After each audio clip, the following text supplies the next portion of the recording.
All right, good afternoon, good evening, everyone. So we're back here working on a car, and today we are installing an oil cooler. This oil cooler came from Summit Racing, and the brand is Darrell. I think that's how you say it. And this might be too bright. Darrell Performance. Probably cost about $230, $240, but here it is right here. The actual cooler, man. None of my lights, either they're too bright or they're too dim. I guess we're just gonna be dealing with it like this. But yeah, so here it is right here. Pretty thick cooler. I think it's about 25 rows with the fan on it. So I'm gonna put this to the side while I try to figure out where I'm gonna mount it. And what Corey and me have thought of, that's probably a bad location to put it. Put it right here. What me and Corey thought of is putting it down here. So this ball, it was already down there. I'm gonna probably relocate it to the other side. I don't know if I already said that in another video, but there was also an air pump that I already took out and threw on the ground somewhere that I need to trash. Here it is right here. This old air pump hasn't been used in many years. So what I'm gonna do now is I just removed the screws for this electronic component that controls that ball. So what I'm gonna do is push this out to the side, and then try to just put the cooler in there, and then drill the holes that will take to actually mount it. Drill the holes and then pull it back out so then I can cut the square so they can pull air from the bottom.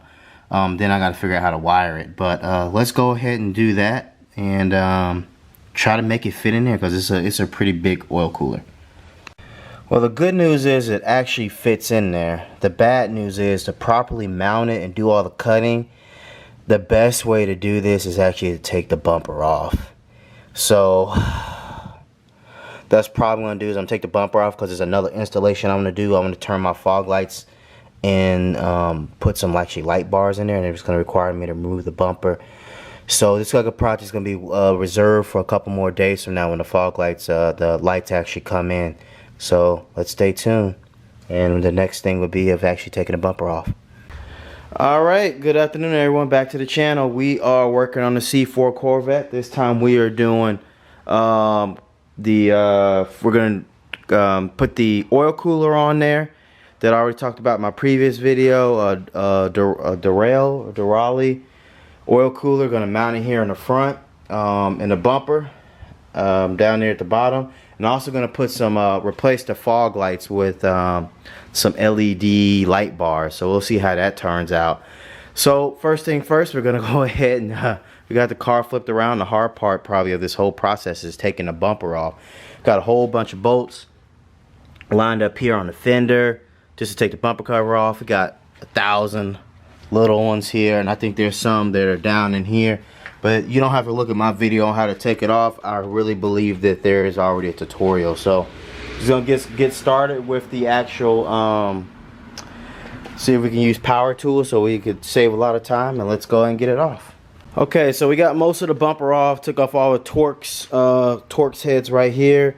Also all the bolts that go along here, all the way along the border too. They're 5/16. And now I'm underneath taking off. So far it looks like it's just gonna be 3. There's 3 holding on the bumper cover. Put this upside down. Oh, it looks like the one I need isn't even here.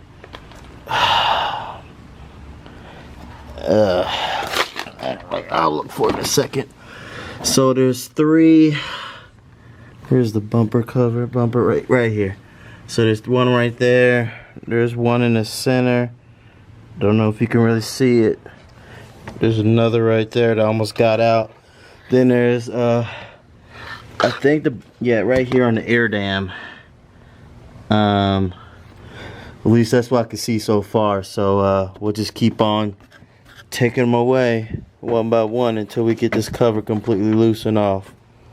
Well, the bumper is actually a lot easier to come off than I thought. So it was just the air dam was the last few little bolts I had to take off. And yeah, so I can't do it with me holding the camera, but it's completely loose. So I'm just gonna go ahead and pull it off, set it to the side, and I'm gonna call that a night and do some other stuff around the house, especially schoolwork. But then tomorrow I'll get back on either the oil cooler or the lights, depending on which one I have the time for. Who knows which one will actually take longer. Alright, till next time. Alright, so we got one light fabricated up, and it actually went together pretty easy. I just need to tighten the bolts here on the side after you modify the housing, but I think it's going to look pretty good. So the next one I do, I'll show you the detailed process on how I mounted things up and lined holes up and all that type of stuff. But yeah, I think it's going to go pretty well. So let's go get to the next light and show you how I did this. Okay, as you see here, we got these old tired lights, fog lights. And the way I go about, I did the other one, it's already completely fabricated up, is you're going to have to remove the, where is it at? This one actually kind of different from the other one. Guess you're going to have to pull the whole light part out. So you're just gonna get these tabs undone and remove the whole light so you can just have the back shell. So let's go ahead and do that. I just noticed that this one's different. So I'll pop these tabs and pull it out. So this fog light is very different from the other fog light in the sense that the light lens is actually secure like a normal headlight with actually RTV and stuff like that. So I had to put in the oven for about 10 minutes at 350 degrees and round plying it apart. So got half of it apart, so let me get the rest of it apart while it's still warm. Alright, now that the lens is off, I gotta figure out how to get the internal reflector silver part of the actual bulb out. And I can see that it's a housing right here. So, but it looks like it's in by RTV too, so I gotta figure that out. Probably put it back in the oven just to get this section off too. Yeah, it turned out to be harder than the other light. Well, something definitely doesn't make sense. So I took this light part mostly apart, but I don't know where this light came from. I mean, there it is right there. Something must be missing here, because here's one fog light that I've already done. Here's the other fog light. And I don't know where that other light came from that I was just messing around with. And the side marker light is on here. This one's on over here. So I have no idea where this came from. I know something's gonna get figured out. I mean, it had no plugs in it, so I don't know.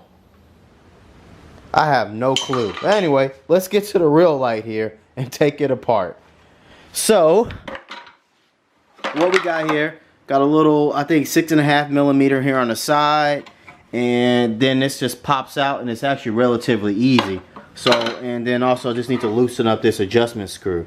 So let me go ahead and do that real quick, and then we can get to modifying this.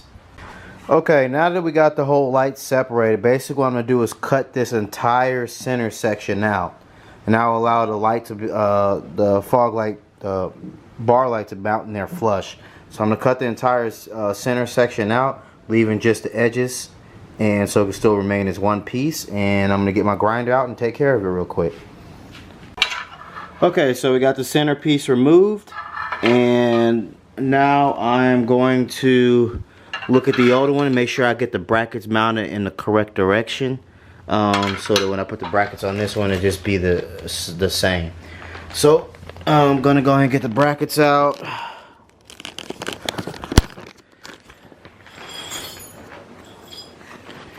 So yeah, got the brackets out. So just gonna go ahead and mount them here to the sides. I think I got them facing this way. Let's see. Nope, got them facing this way. Yeah, I got them facing this way. I'm gonna go ahead and mount them and go on to the next step. Okay, now that I got these somewhat on here, not too tight so I can adjust it, I'm gonna go ahead and put it inside. Basically we're going to put it inside of here, and as far back as it can go on each side. Actually, let's get the plug through. I can't do. Wish I had my glasses on that record so you can see everything I'm doing. It'll make things a lot easier, but I'll take care of that. I'll maybe do it when I start working on the other project. But get these in here, and you gotta adjust the brackets a little bit, but it's gonna be a really tight fit. After you get them in there, you just kind of figure out where the holes are, make a marker on the other side, and drill holes so you can mount the bolts from going this way through and with the nut on top. So let's go ahead and start that process. So after doing some slight modification, basically I cut a little slit here on the side so that the bracket can fit. Didn't happen with the other one. What I'm going to do is get to drilling the holes. And here we go, got it all mounted up. Looks really nice. So we're just going to slide these back into the bumper. And then we'll get to wiring when we put everything back together. Alright YouTube, so we're back out here messing with the cooling fan, the oil cooling fan. The bumper is not on. It's just kind of hanging on there for dear life until I figure out how to, until I decide I want to put it on there fully, because I'm trying to figure out where can I put this oil cooler. I thought I can put it in here, but it's just going to be too much of a mess to get it in there.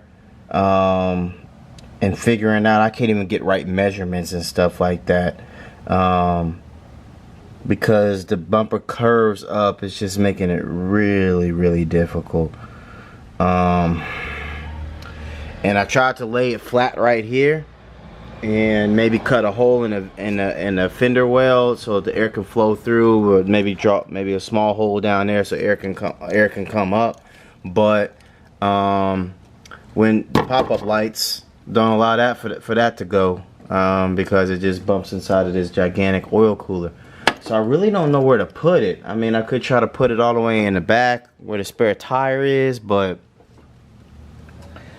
I don't know where to run the cooling lines. So yeah, I'm still trying to figure it out. Don't really know where to put it. Let's keep looking around and or dicking around in this area, and I don't know. We'll see. We'll see what I come up with a solution.